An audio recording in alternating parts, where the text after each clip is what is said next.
estão gravando as mensagens da célula, gente, para colocar lá para nós lá depois, lá, se não quiser ler de novo, alguém quiser tirar a dúvida, vai estar disponível depois.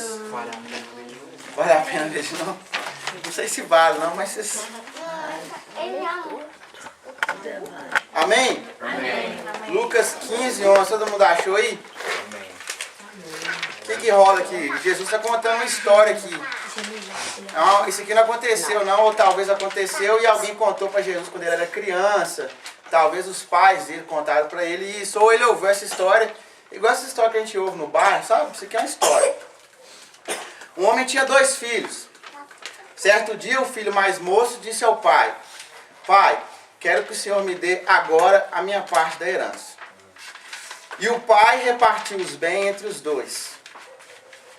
Poucos dias depois, o filho mais moço juntou tudo o que era seu e partiu para um país que ficava muito longe. Ali viveu uma vida cheia de pecado e desperdiçou tudo que tinha.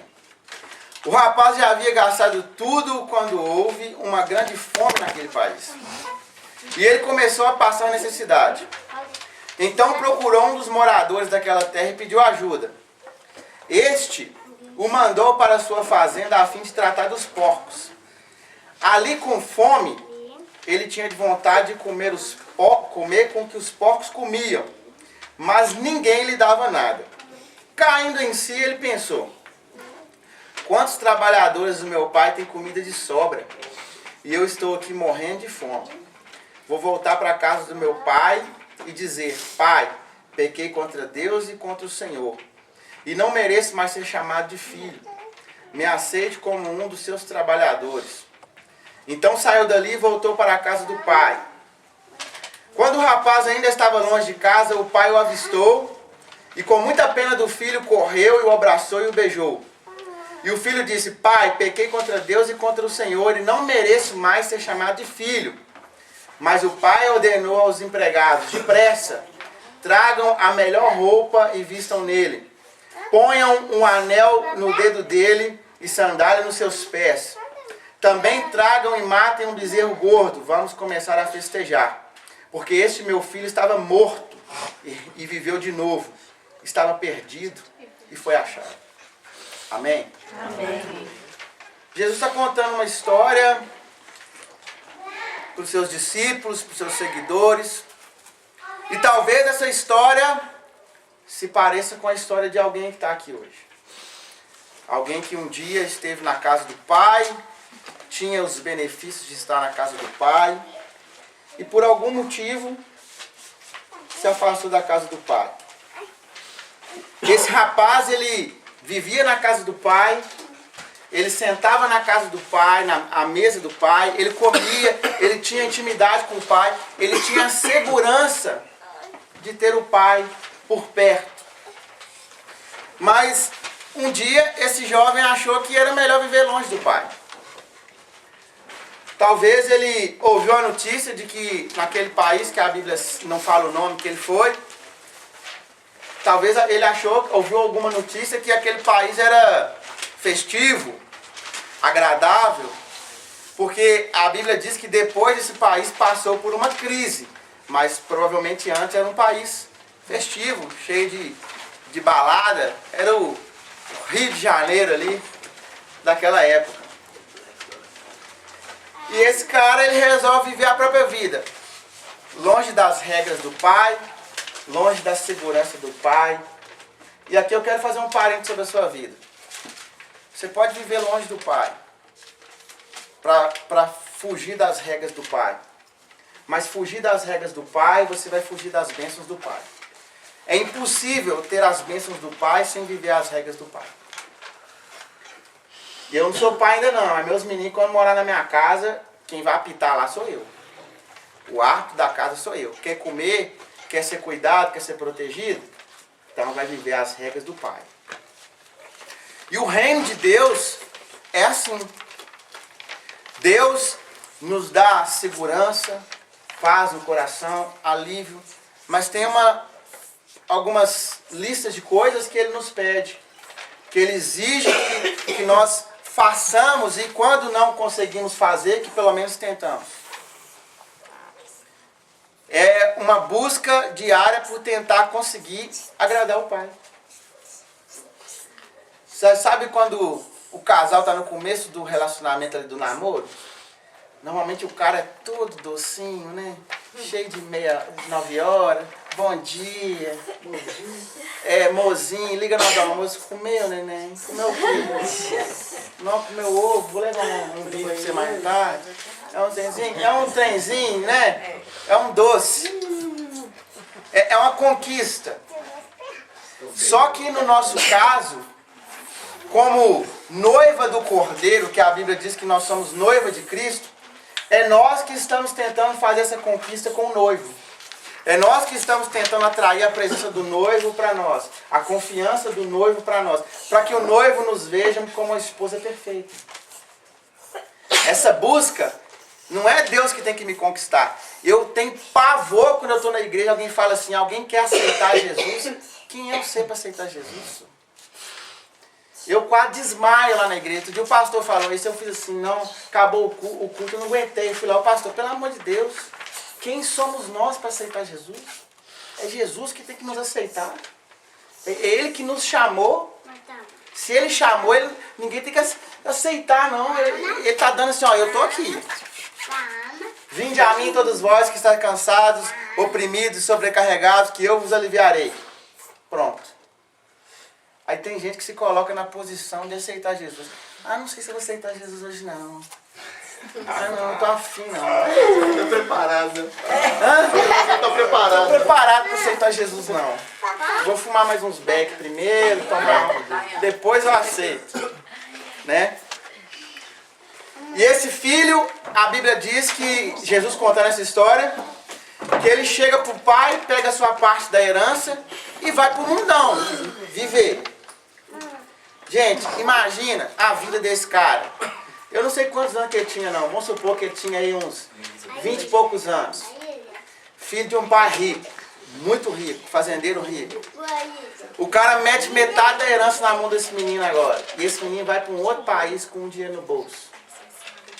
Eu imagino que era só baile funk, Vila Cruzeiro, Complexo do Alemão, e fazendo as minhas com a mão,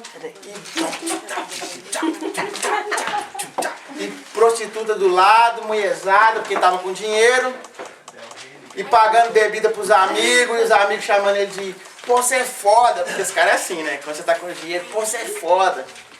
Né? E quando você está bancando, quando você está fazendo a farra, pô, você é demais, você é sensacional. E o ego dele lá em cima, não, eu não preciso do meu pai. Eu tenho os meus amigos agora. Só que a Bíblia diz que vem uma grande fome sobre aquele país e esse jovem gasta tudo que ele tinha recebido do pai. E aqui eu quero falar uma coisa com você e eu quero que você guarde isso no seu coração.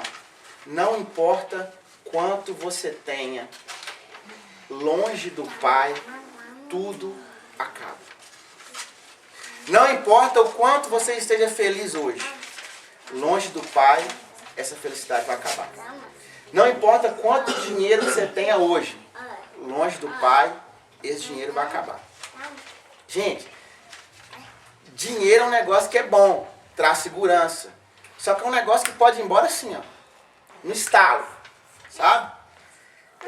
Essa semana eu vi como que as coisas podem sair do nosso controle totalmente. Porque a gente acha que tem controle sobre a vida, controle sobre as coisas. Eu não sei quem acompanhou no grupo aí, mas pegou fogo em outras fazendas lá e acabou pegando lá. E eu corri pra lá porque meus cachorros estavam na casa, o caseiro falou que o fogo estava chegando na casa e eu fui salvar meus cachorros, porque meus cachorros, pra mim, é melhor que muita gente. Aí, eu naquele desespero, pegando fogo, eu falei, fechar os vidros do carro e passar no meio do fogo para chegar na casa. Depois lá eu me viro. Falei, lá vai ter água, eu vou molhando em volta da casa e controlo o fogo. Isso eu achando. É o que você queria, né? O que eu queria. Mas eu não pedi o pai para ir me proteger. Eu não falei, Deus, me protege nesse fogo. Eu falei, eu vou chegar lá e vou pegar a mangueira e apagar o fogo. Eu cheguei lá, a caixa d'água tinha derretido, não tinha mais água. Não tinha como voltar. o fogo deu a volta na casa, cercou a casa. O fogo estava mais de 4 metros de altura. O mato tá seco.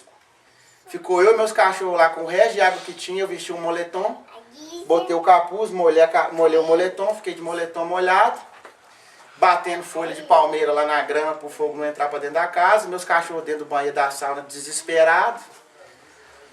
E eu olhei para aquele fogo vindo e eu falei assim, agora pronto, acabou, porque não tem para onde correr mais. Então a hora que eu cheguei lá, eu fiz um vídeo para mandar, falei assim, vou mandar esse vídeo pro povo aqui, que eles vão ver os últimos minutos que eu tive de vida aqui, porque eu comecei a intoxicar com a fumaça, e tive que ir pro hospital com a minha irmã, porque eu passei mal depois, enfim. A gente acha que tem o controle das coisas, gente. Mas se não estiver perto do Pai, você não tem controle de nada. Eu não pedi Deus para ir lá me proteger. Eu não perguntei para ele se eu devia ir lá. Eu fui cegamente. Esse cara aqui, esse jovem aqui, ele simplesmente pegou o dinheiro aqui e não pensou no que ia acontecer depois. Ele foi, foda-se, eu vou lá e vou fazer. Não importa o quanto você hoje se sente seguro. Longe do Pai, essa segurança vai acabar. Então, você tem que pensar hoje que a sua decisão é se você quer estar perto do Pai ou se você quer viver seus prazeres momentâneos e depois entrar em desespero. Você tem essa opção. Longe do Pai, querido, eu lembro que eu me desviei, me afastei dos caminhos do Senhor em 2016, quando eu adoeci, eu estava com tumor, e tive uns momentos difíceis que eu já contei, e eu me afastei da igreja. E longe do Pai, a minha tristeza só aumentou, o meu desespero só aumentou, os amigos que eu achei que tinha, enquanto eu estava aguentando estar na balada, estava comigo. Na hora que eu caí na cama, não foi um na minha casa. Na hora que eu fui para o hospital, então, menos ainda. E eu vi que a nossa segurança tem que estar no Pai, sabe por quê? Até a família da gente às vezes vira as costas. Às vezes as pessoas que você acha que você pode contar no momento mais difícil, na hora mais difícil, todo mundo vira as costas. É natural do ser humano. Ele tem essa característica de, às vezes, tô nem aí pra você.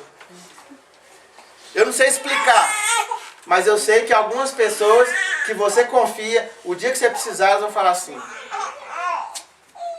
sinto muito. Problema seu. Problema seu.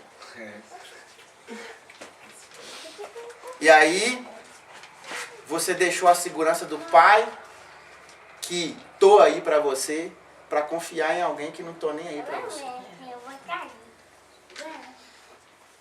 Longe do Pai, você não vai ter colo nos dias difíceis.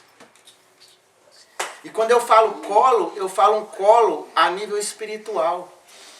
Porque um colinho de mamãe, de irmão, de namorada, até pode acalmar um chorinho ali na hora. Mas na hora que você for dormir, que bate aquele desespero que você está no quarto, é só o colo do Pai que pode acalmar. Eu lembro quando a minha doença já estava bem avançada, e faz rádio, não resolve, não sei o quê, e vai viver sua vida. Aproveita os restinhos. E eu deitei um dia e falei assim: Pai, se o Senhor me aceitar de volta e acalmar meu coração, eu prometo que eu vou dar a minha vida para cuidar das pessoas que o Senhor quiser. Você vai falar para mim assim, ó, cuida de tais pessoas, preso, bandido, quem você quiser, Deus, qualquer pessoa, eu vou dedicar minha vida por eles. Porque nos momentos mais desesperadores, querido, o colo de um pai, do Pai eterno, faz toda a diferença dentro da gente. Acalma. Traz uma coisa que ninguém pode trazer, que dinheiro não pode, que nada pode trazer, o colo do Pai. Sabe quando você está desesperado, você faz uma oração e você sente Deus tocando em você, assim, dá aquela... A pressão sai de dentro, né? Dá aquele alívio na hora. E aqui nós chegamos no momento que esse jovem agora não tem mais nada. E a Bíblia diz que ele vai alimentar os porcos e ele desejou a comida dos porcos. Aqui tem um parêntese, porque Jesus diz em outra passagem que nós não devemos jogar pérolas aos porcos. Porque os porcos, eles não importam o que eles vão comer, eles querem encher a barriga. E aqui eu quero, com um cuidado de amor sobre a sua vida, dizer para você que você não pode comer qualquer coisa, qualquer alimento espiritual. Não é qualquer palavra, não confie em qualquer líder espiritual, gente. Não confie, eu não estou falando para confiar em mim, não. Mas não confie em qualquer um que prega um evangelho sem vergonha, um evangelho de facilidades. Esses mercadores da fé que estão por aí, esses caras que não têm coragem de pegar uma Bíblia e ler dentro de casa e quer ser chamado de pastor para ter um status e colocar ele como autoridade sobre a sua vida, não deixa esse cara te dar qualquer alimento, não. Porque você não é porco para comer qualquer coisa. Jesus disse para não jogar pérolas aos porcos. Se você começar a aceitar qualquer coisa, você está se colocando na condição de porco. E isso vale para o seu relacionamento, isso vale para o seu convívio familiar. Não aceite qualquer coisa. Porque se você aceitar, você está se colocando na condição de porco. Nós vemos aqui que esse cara, ele chegou num estado que a religião faz isso com as pessoas hoje. Ele chegou num estado tão deplorável da perda, de se sentir culpado, que ele olha, ele pensa quando ele fala assim, nossa, os servos do meu pai têm fartura de comida e eu estou aqui passando fome.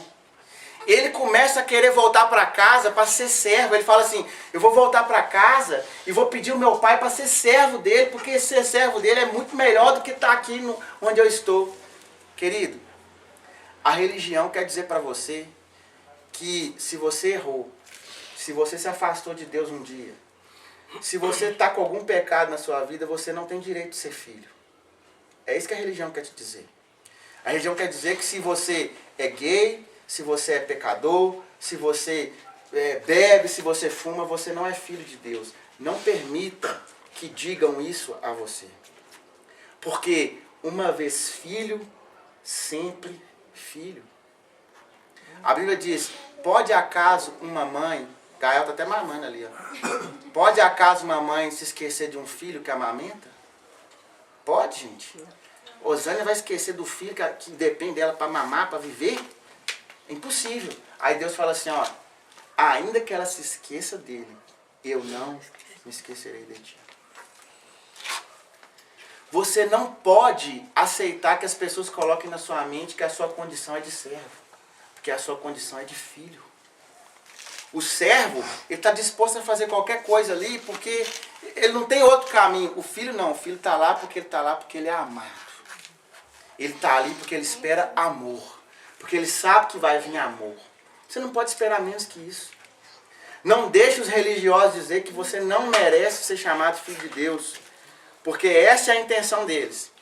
Toda vez que alguém se coloca acima de você numa posição espiritual e diz que você não é filho, que você vai para o inferno, que você não sei o quê, esse cara está tentando fazer algo na sua vida que Satanás quer fazer. Esse cara está sendo servo de Satanás. 80% dos religiosos do nosso tempo, ou mais, são instrumentos de Satanás para trazer fracasso na vida das pessoas. Eu vi coisas, gente, que misericórdia, nos bastidores de igreja, que eu queria desver, mas não tem como. E eu não posso nem falar porque abala a fé de gente que é mais fraca. Mas os religiosos do nosso tempo estão matando as pessoas. E a pior morte que tem é a espiritual, que vai trazer dentro do seu coração a condenação de você achar assim, eu não posso ir para Deus porque eu sou gay.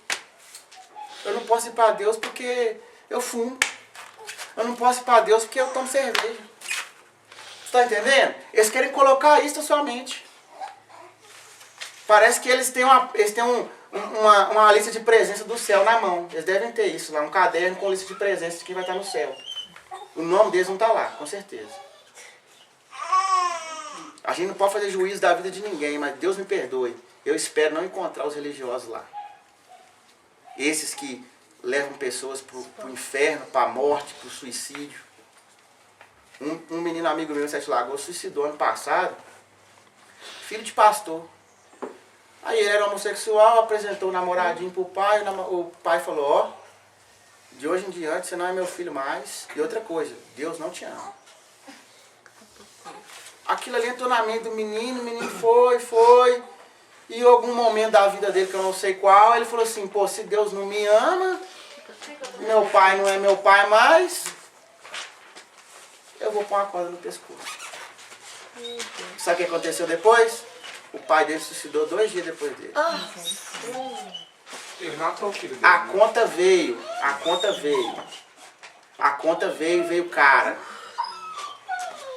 Não deixe, grave isso no seu coração, não deixe ninguém tirar de você a posição de filho.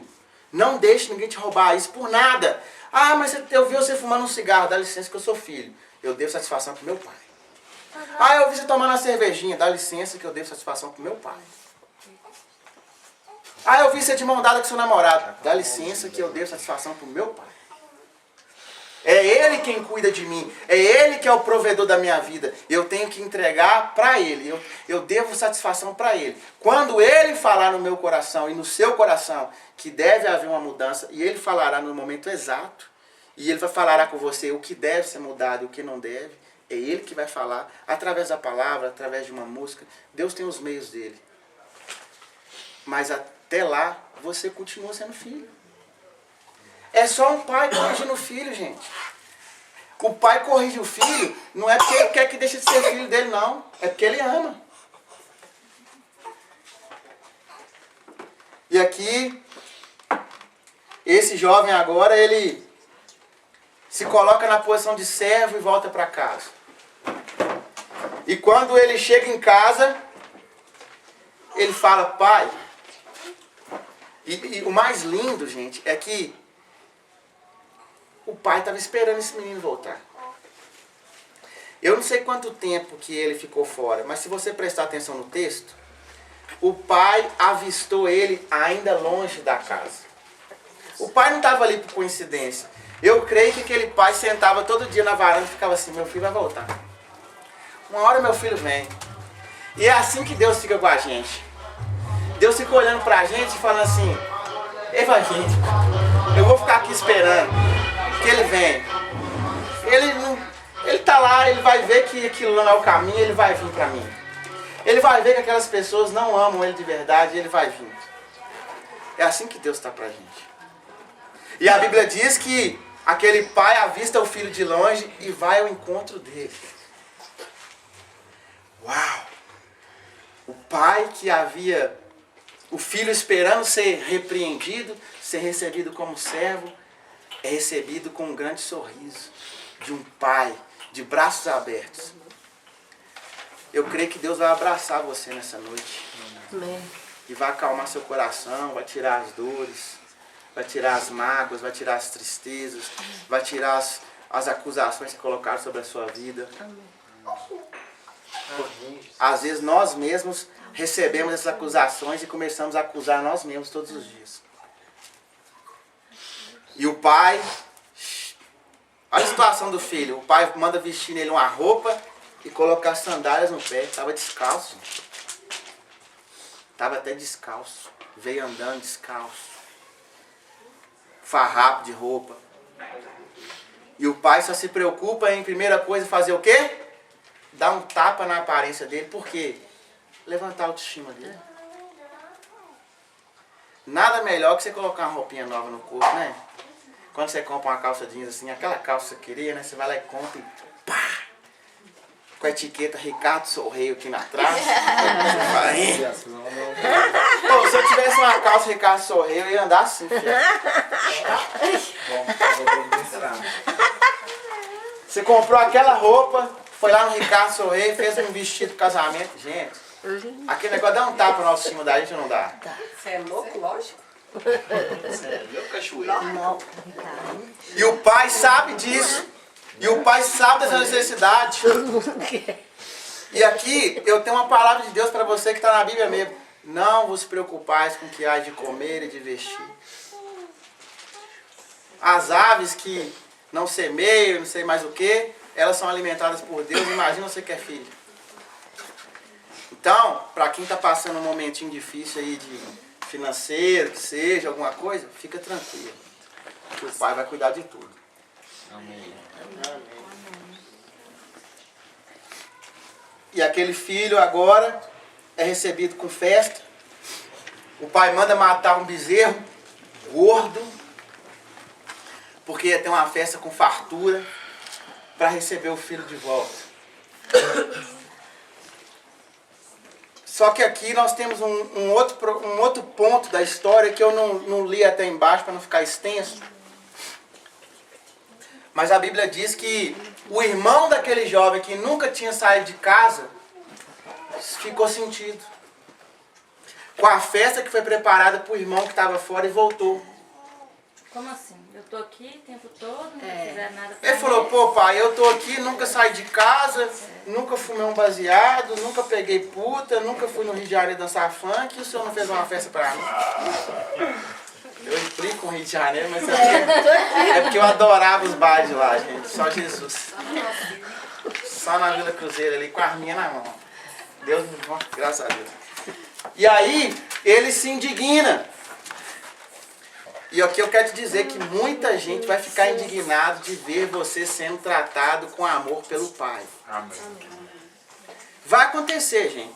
Tem gente que vai falar assim, o que esse cara está fazendo? O que Deus está abençoando esse cara? Nunca foi de Deus, não sei o que, agora de repente é célula pressão, posta no Instagram célula pressão. Que história que é essa? Ai, meu Deus. Tem gente assim.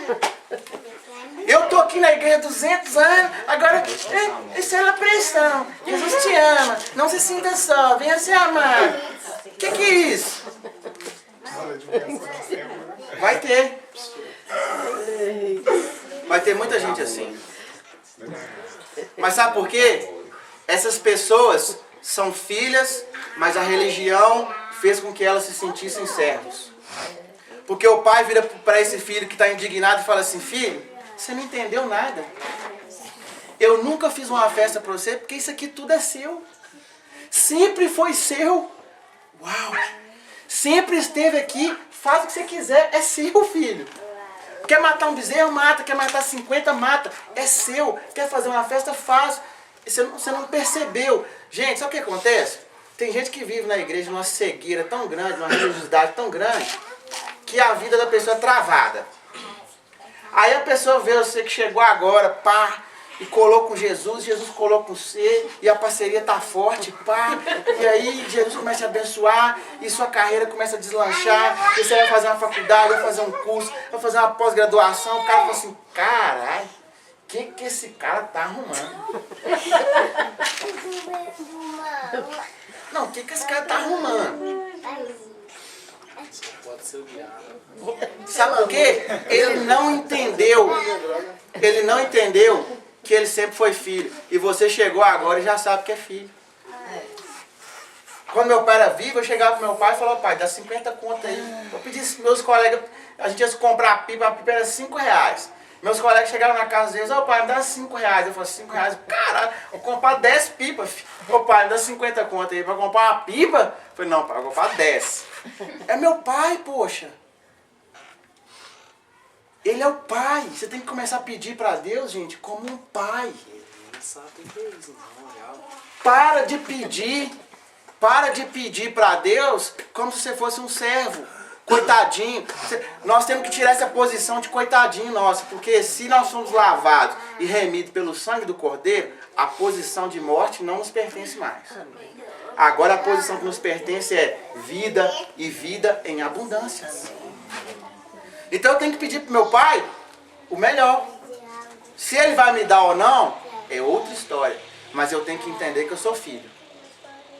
Eu tenho que andar como filho. Eu tenho que chegar diante do meu pai como filho. Mostrar para ele meu amor, mas mostrar para ele que eu confio nele. E que eu sei do que ele é capaz. Se você não sabe o que seu pai é capaz de fazer, meu querido, é uma preocupação minha sobre a sua vida. Você tem que começar a pensar nisso. Aquele filho, ele tinha esse espírito pobre. Um menino rico, morava numa fazenda rica, tinha tudo e reclamou porque não ganhou uma festinha. Tá de sacanagem. O pai falou assim, querido, isso aqui é tudo seu. Sempre foi seu. Você não usufrui porque você não quer. É Deus falando com a gente, você está vivendo uma vida de miséria que você quer. Tá tudo aí, ó. Eu falei que aquele que crê em mim comerá o melhor dessa terra. Você está comendo outra coisa porque você quer. Porque você não entendeu o negócio. As pessoas às vezes falam comigo assim, Henrique, como é que você faz tanta coisa? Eu falei, eu não sei. Porque eu não tenho dinheiro para isso não. Eu faço quase tudo que eu quero, gente.